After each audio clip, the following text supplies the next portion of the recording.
अस्सलामुअलैकुम। हेडलाइंस आपने जानी, बुलेटिन में कहेंगे खुशामदीद। मैं हूं शाहजेब अहमद और मैं हूं माहम जाहिद। सबसे पहले बात करेंगे कराची की, जहां आज भी मुख्तलिफ इलाकों में फायरिंग और पुरतशद्दुद वाकयात ने सिक्योरिटी इदारों को चैलेंज किए रखा। तारिक रोड के करीब से ख्वाजा सरा की फ्लैट से लाश मिली। कायदाबाद मदीना कॉलोनी में मुसल्लह मुलजमान ने फायरिंग करके 2 अफराद को जख्मी कर दिया।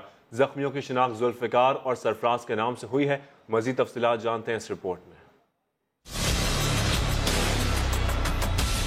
कराची में फायरिंग और पुरतशद्दुद वाकयात में इजाफा। तारिक रोड लिबर्टी सिग्नल के करीब फ्लैट से ख्वाजा सरा की लाश मिली है। पुलिस के मुताबिक मकतूल ख्वाजा सरा एनी को छुरियों के वार करके कत्ल किया गया। लाश को पोस्टमार्टम के लिए जिना अस्पताल मुंतकिल कर दिया गया। मुझे तो समझ नहीं आ रही कि जहाँ हम लोग सोचते थे कि क्राइम खत्म हो गए और हम लोग अभी सुकून से सांस ले रहे, वही क्राइम में इजाफा हो रहा है। खुदारा कुछ इस चीज का नोटिस ले।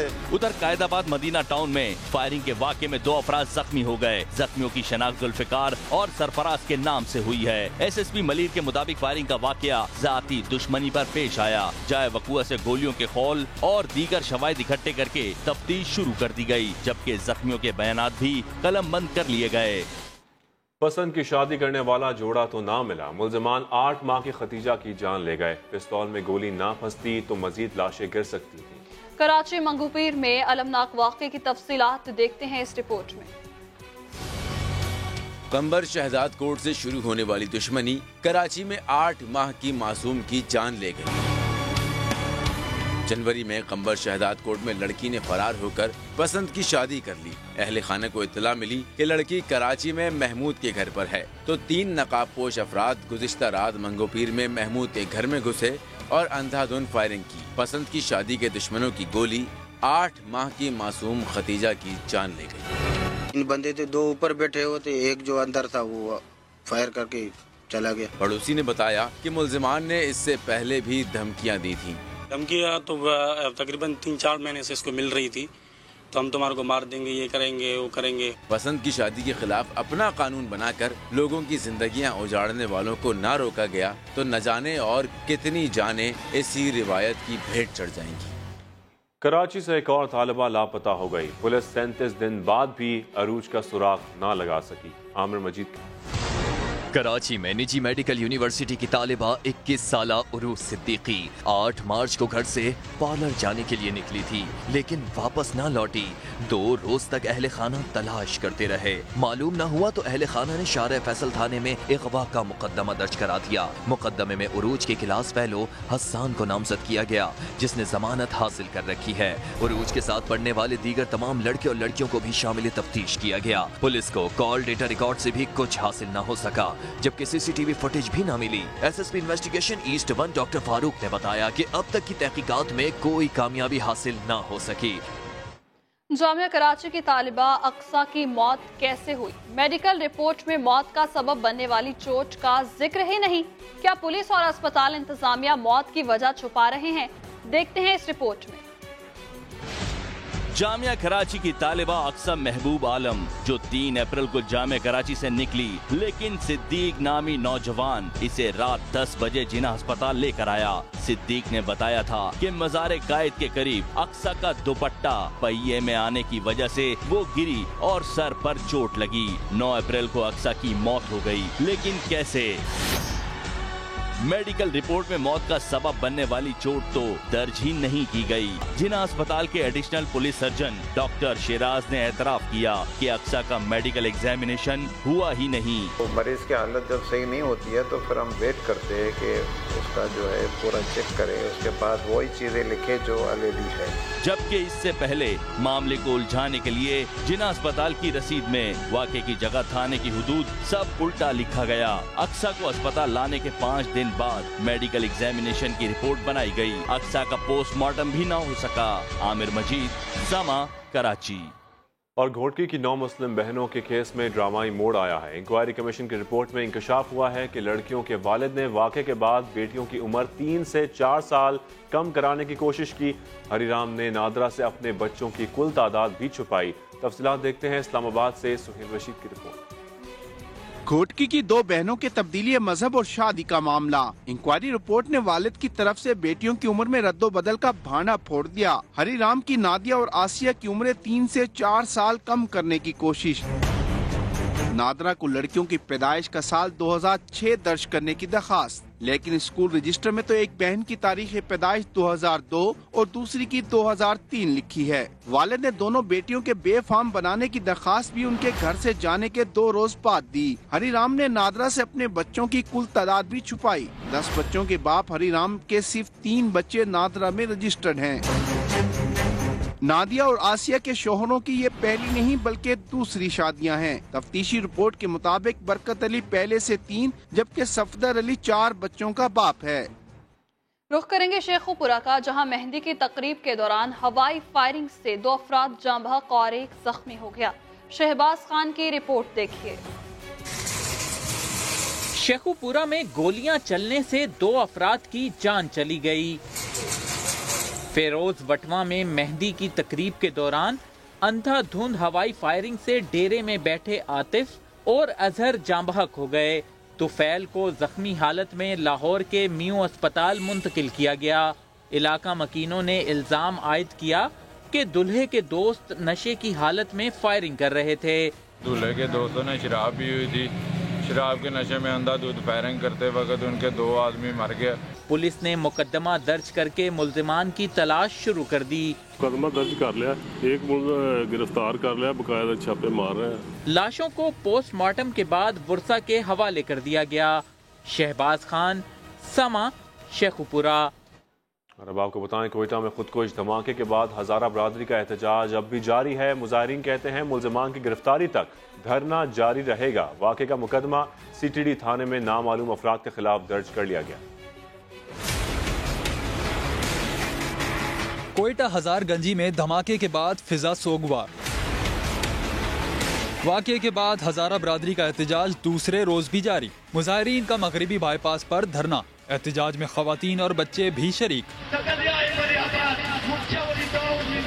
मुजाहिरीन का मुतालबा है कि हजारा बरादरी को तहफ़्फ़ुज़ फराहम किया जाए। वफाकी वजीर अली जैदी ने कोयटा हजारा टाउन में जाबहक अफराद के लवाहिकीन से मुलाकात की। मीडिया से गुफ्तगू में कहा, नेशनल एक्शन प्लान पर हर सूरत अमल होगा। प्राइम मिनिस्टर साहब का ये बिल्कुल क्लियर डायरेक्शन भी है सारे लॉ एनफोर्समेंट को, काबीना को, कि नेशनल एक्शन प्लान के ऊपर कोई भी डिस्काउंट नहीं मिलने लगा किसी को।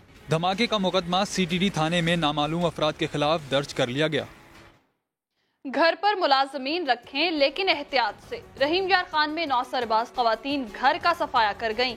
दोनों को 2 रोज पहले ही नौकरी पर रखा गया था। इमरान आसिफ की रिपोर्ट देखिए। घर पर मुलाजमीन रखें तो एहतियात बरतें। रहीम यार खान के इलाके अब्बासिया टाउन में 2 नौसरबाज खवातीन कामकाज के बहाने घर में नौकरी के लिए आईं। एक दिन मुलाजमत की, अगले रोज घर वालों को नशा आवर चाय पिलाकर लूट मार करके फरार हो गईं। आपने चाय पीनी है तो मैं नहाने चली गई, उन्होंने चाय बनाई है तो उसके बाद वो बेटी के टॉप्स जेवर जो भी था सारा कुछ पैसे पुसे लेके फरार हो गई। पुलिस ने दोनों खवातीन के खिलाफ मुकदमा दर्ज करके तफ्तीश शुरू कर दी है। और जो इनकी चोरी की FIR है 126/19 मुकदमा नंबर, वो हमने थाना C डिवीजन में दर्ज रजिस्टर किया है। नौसरबाज खवातीन घर से 60,000 नकदी और जेवरात के अलावा दीगर कीमती सामान भी साथ ले गईं। इमरान आसिफ, समा, रहीम यार खान। जनूबी वजीरिस्तान में सैलाबी रैला बारातियों की गाड़ी बहा ले गया। 9 लाशें निकाल ली गईं, दीगर की तलाश जारी है। सैलाब शादी वाले घर की खुशियां बहा ले गया। जनूबी वजीरिस्तान की तहसील तोयखला में बारातियों की गाड़ी सैलाब की नजर हो गई।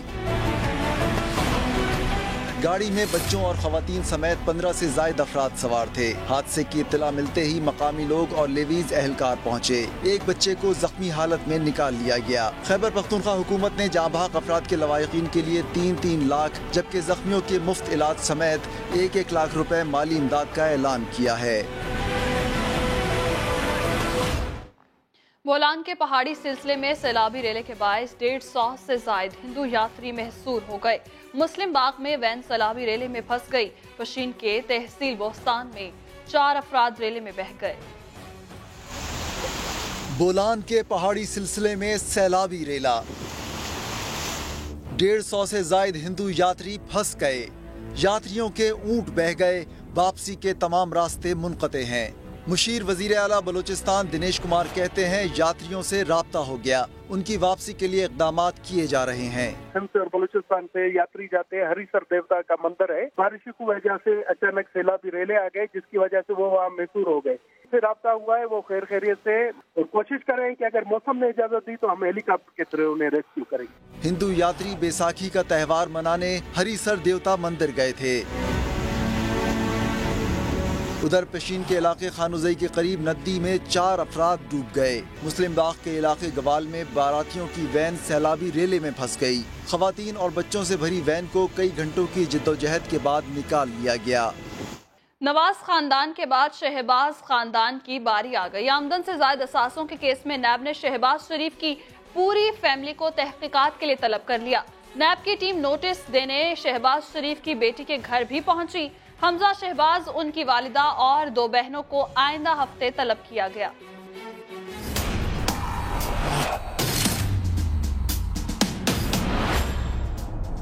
आमदन से जायद असासों का मामला, शहबाज शरीफ फैमिली के गिर्द नैब का घेरा तंग।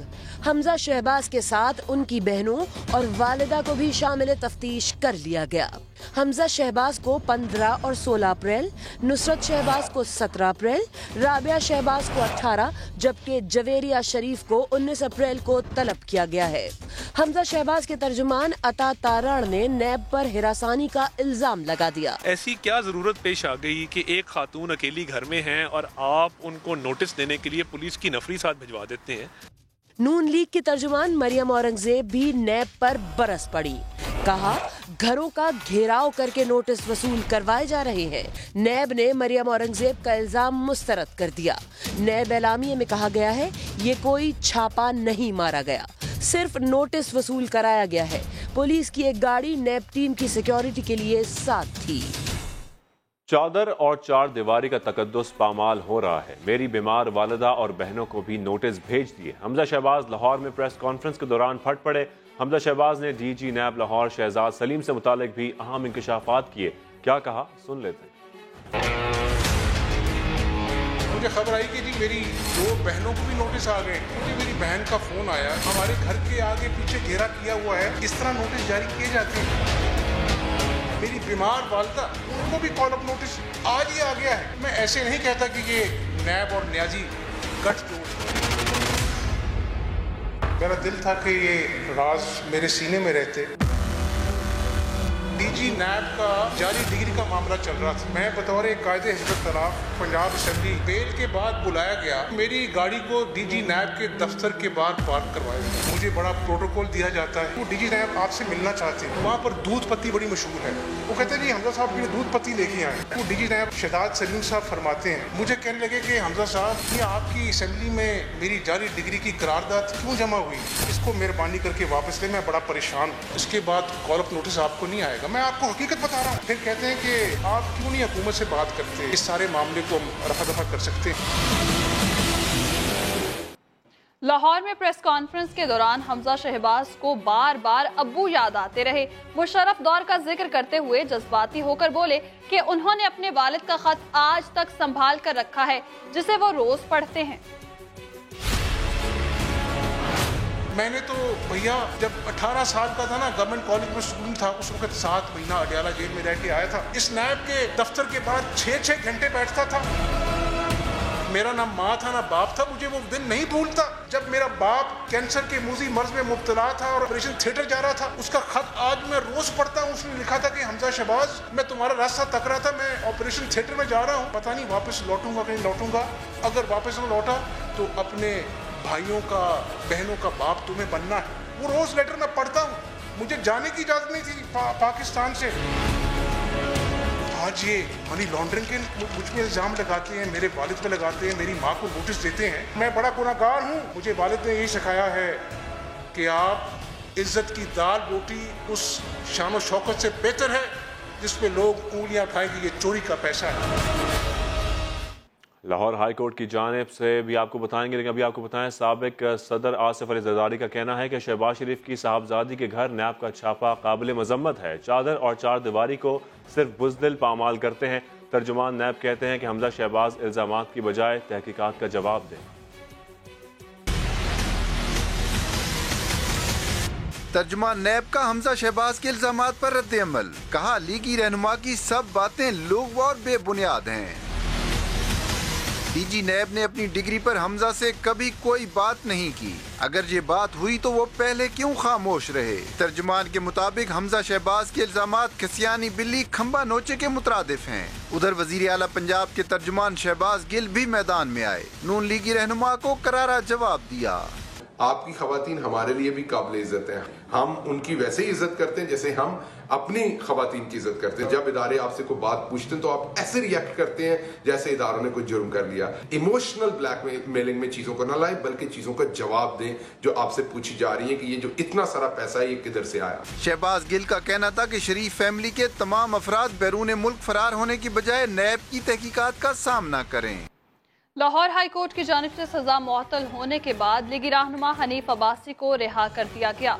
रावलपिंडी पहुंचने पर कारकुनों ने शानदार इस्तकबाल किया। जहांगीर खान की रिपोर्ट देखिए। कैंप जेल से हनीफ अब्बासी की रिहाई, हामियों की जानिब से पुरजोश इस्तकबाल। नून लीगी रहनुमा जेल से बाहर आए तो कारकुनों ने नारे लगाए और गुलपाशी की। एफिडेंट केस में लाहौर हाई कोर्ट की जस्टिस आलिया नीलम की सरबराही में 2 रुकनी बेंच ने हनीफ अब्बासी की जमानत मंजूर की थी, जिसके बाद आज जेल में कानूनी कार्रवाई मुकम्मल करके उन्हें रिहा कर दिया गया। सर, ये अल्लाह ताला की तरफ से जब भी आएगा, जब भी गुजर जाएगा, बस मैं अल्लाह का शुक्र अदा कर रहा हूँ। हनीफ अब्बासी ने 8.5 माह से जायद वक्त कैद काटी। कैंप जेल लाहौर से रिहाई के बाद लीगी रहनुमा रावलपिंडी अपनी रिहाइश गाह पहुँचे तो कारकुनों की बड़ी तादाद ने उनका इस्तकबाल किया। क्या फवाद चौधरी ने आ बैल मुझे मार की पॉलिसी अपना ली है? अलीम खान के हक में बयान देकर नून लीग और नैब के तर्जुमानों को खुलकर मैदान में आने का मौका दे दिया।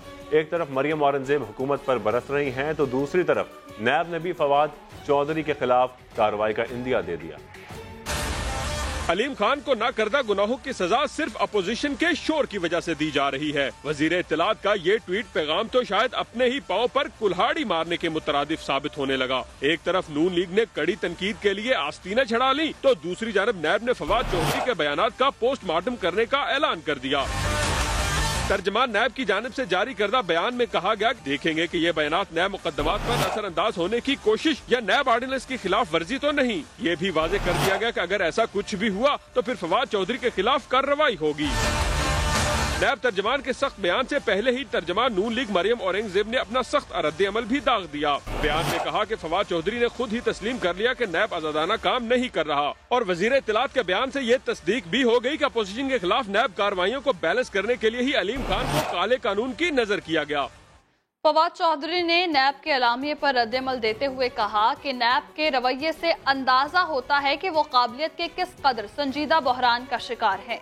वफाकी वज़ीर इत्तलात फवाद चौधरी ने अपने बयानात से मुतालिक नैब एलामिये की तस्वीर के साथ ट्वीट करते हुए कहा कि आज सारा दिन हल्के में मसरूफ था, ये शाहकार नजर से ओझल रहा।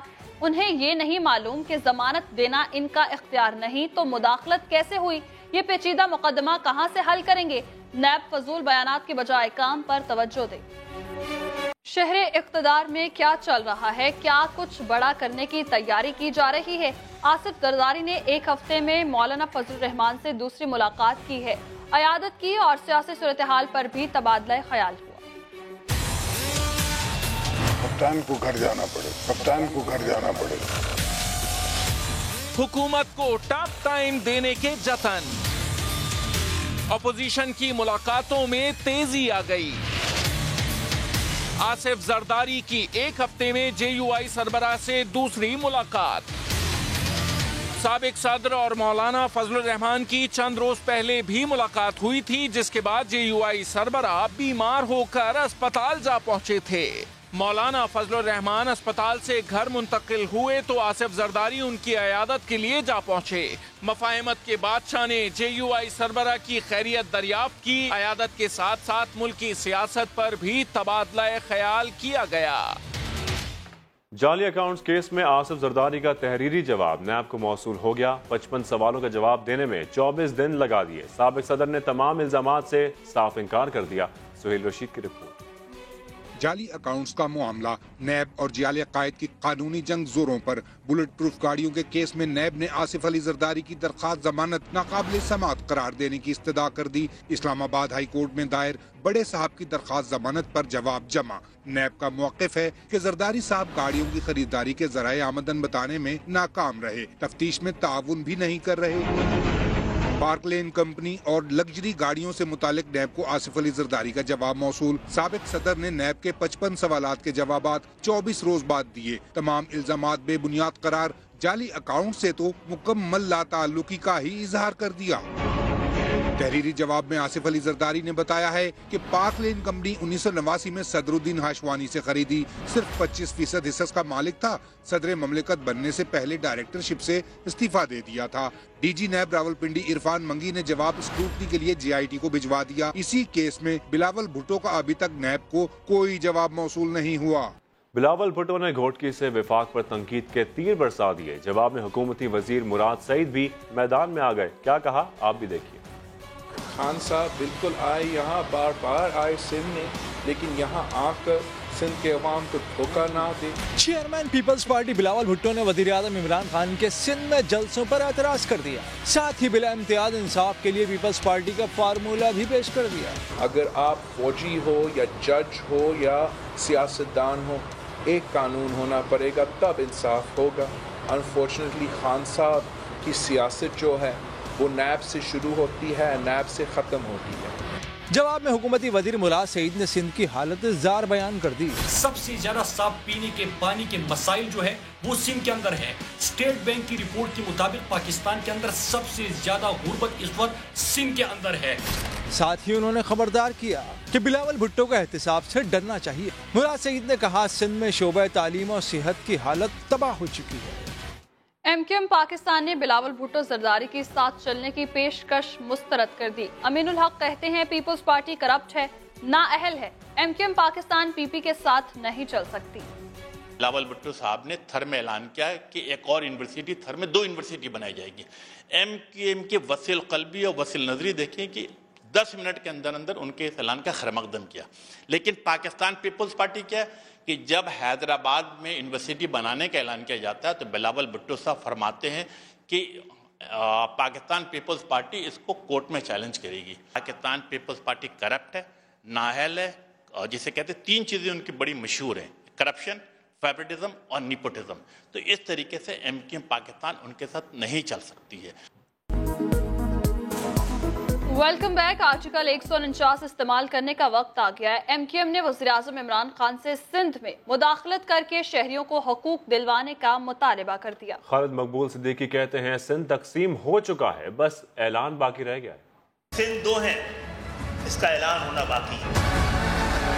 कमिश्नर्स जिनमें से 28 का ताल्लुक अंदरूनी सिंध से, DIG 27 है, 20 का ताल्लुक अंदरूनी सिंध से। सिंध पब्लिक सर्विस कमीशन की मेंबरान की तादाद 9 है, 8 का ताल्लुक अंदरूनी सिंध से है। तो आप बताइए ये कोटा है या ये नफरत है?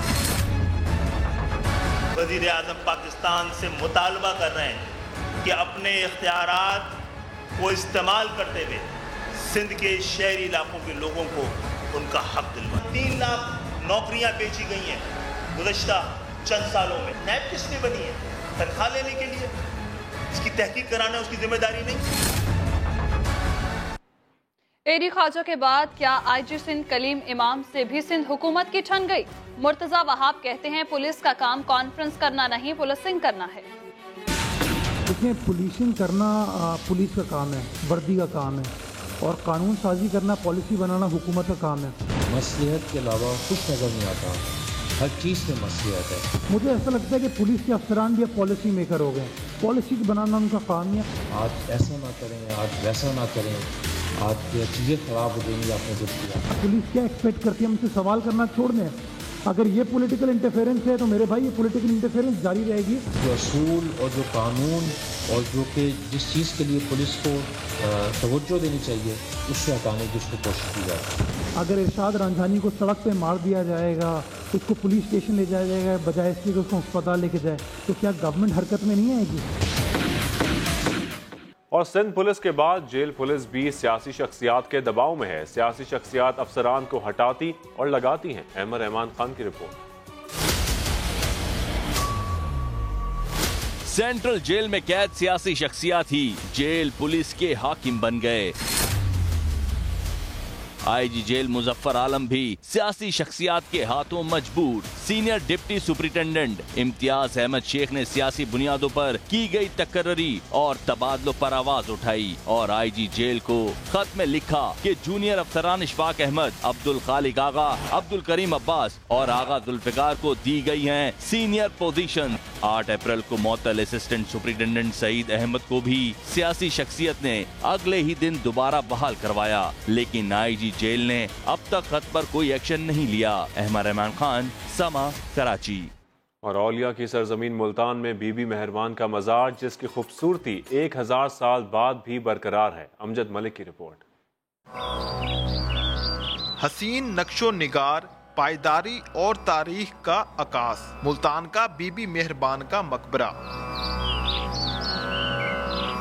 खवातीन में इस्लाम की तबलीग करने वाली बीबी मेहरबान से लोगों को आज भी बहुत अकीदत है। आप आए ना, अब आपकी तरफ से अंदर आए हैं। हम कहते हैं कि दरवाजा खुला रहे, ये बंद न हो, जो मुरादें सबकी पूरी हो जाती हैं। हजरत बहाउद्दीन ज़िक्रिया के दरबार से मशाबे बीबी मेहरबान का मिज़ार 11वीं सदी में तामीर हुआ था। 2015-16 में इसके लिए एक स्कीम तैयार की गई थी जिस पर तकरीबन 45 लाख रुपए खर्च होना था और ये 2 साल में इसको हमने मुकम्मल किया और इस पर 37,60,000 रुपए खर्च हुआ है। दरबार को ज़ायरीन के लिए हफ्ते में एक बार खोला जाता है। सदियां गुजर जाने के बावजूद मई मेहरबान का मकबरा आज भी पायदारी और खूबसूरती में अपना सानी नहीं रखता। कैमरामैन चौधरी महबूब के साथ अमजद मलिक, समा, मुल्तान। कराची वालों के लिए बड़ी खुशखबरी। रमजानुल मुबारक और शदीद गर्मियों में लोड शेडिंग के अजाब से निजात की आस मिल गई। विफाक ने के इलेक्ट्रिक की जानिब से इजाफी बिजली फराहम करने की दरख्वास्त कबूल कर ली। के इलेक्ट्रिक ने 300 मेगावाट इजाफी बिजली देने का मुतालबा किया था, ताहम विफाक हुकूमत ने के इलेक्ट्रिक को 150 मेगावाट इजाफी बिजली देने की मंजूरी दे दी। यूं अब के इलेक्ट्रिक को फराहम की जाने वाली बिजली 650 मेगावाट से बढ़ाकर 800 मेगावाट कर दी गई है। के इलेक्ट्रिक ने शमसी तवानाई से मजीद 50 मेगावाट बिजली का इंतजाम भी कर लिया है। बढ़ती महंगाई ने नाश्ते पर भी वार कर दिया है। कराची ब्रेड एसोसिएशन ने डबल रोटी और बन की कीमतों में इजाफा कर दिया है। बड़ी साइज डबल रोटी की कीमत 81 से बढ़ाकर 90 रुपए कर दी गई। कराची ब्रेड एसोसिएशन के मुताबिक बड़ी साइज डबल रोटी की कीमत 81 से बढ़कर 90 रुपए कर दी गई है, जबकि दरमियाने साइज की डबल रोटी की कीमत में 7 रुपए इजाफा किया गया है। अब तक के लिए इतना ही। मजीद अपडेट्स के लिए आप विजिट कर सकते हैं हमारी वेबसाइट sama.tv। इसके अलावा आप हमें फेसबुक और ट्विटर पर भी ज्वाइन कर सकते हैं। ब्रेक के बाद हाजिर होंगे हेडलाइंस के साथ। देखते रहिए समा।